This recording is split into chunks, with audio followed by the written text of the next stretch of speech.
I'm going to show you how to make this Christmas tree today.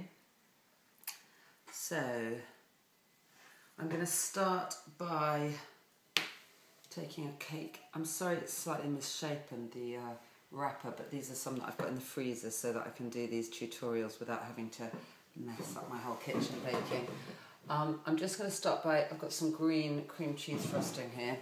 So I'm just going to put a little layer on the bottom, really just to build up the height so that the leaves, or the branches rather more than leaves, are immediately coming out of the cake horizontally rather than having to sort of come up on an angle, if that makes sense.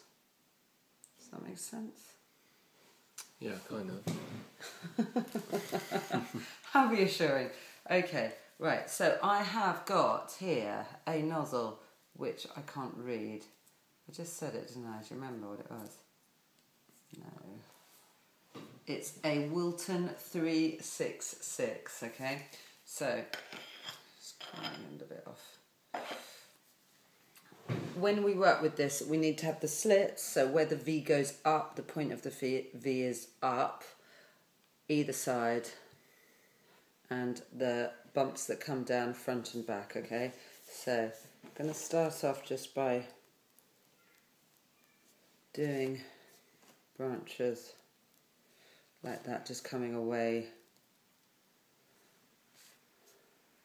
from the centre of the cupcake. This is slightly two-tone actually, just because I had two different shades of green and I've just mixed them together to use it, get it all used up. So that's the first layer. Then I'm going to do the second layer. Remember, all Christmas trees are unique, so don't worry if yours doesn't look just like mine. They're all sort of different heights and bushiness and all that kind of thing, so just create your own little unique natural one. Now I'm starting to overlap now the leaves so that I'm beginning to build some height here. See what I mean? How do you think we're doing height-wise? I think we need to come a bit higher.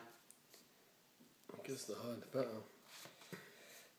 Yeah, apart from for the person who's got to try and eat it, of course. Okay, and then I'm just going to finish off with 3 or 4 little bits at the top. See that? And then I'm just going to do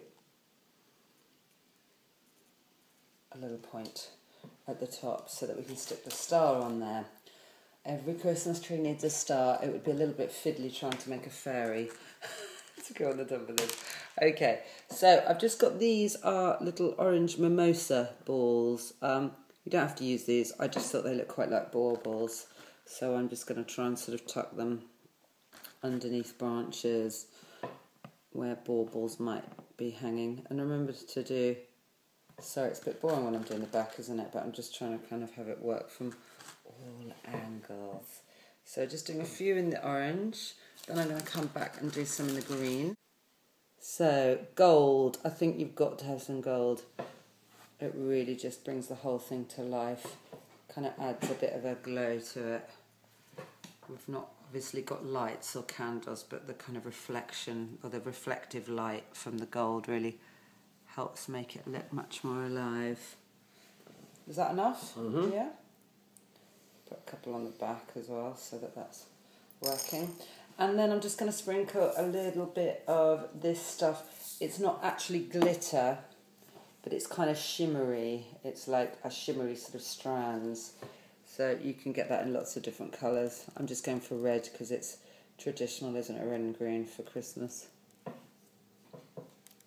Oh, there's a big bunch there. That's okay.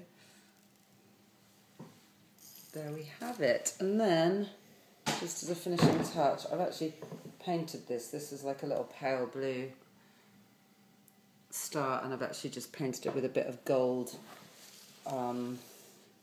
edible paint.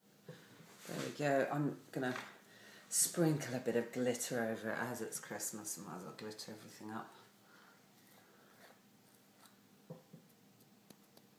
Is that glitter enough for you? or grittily, as my daughter used to say. And let's do this one as well. Little smattering of fairy dust on everything.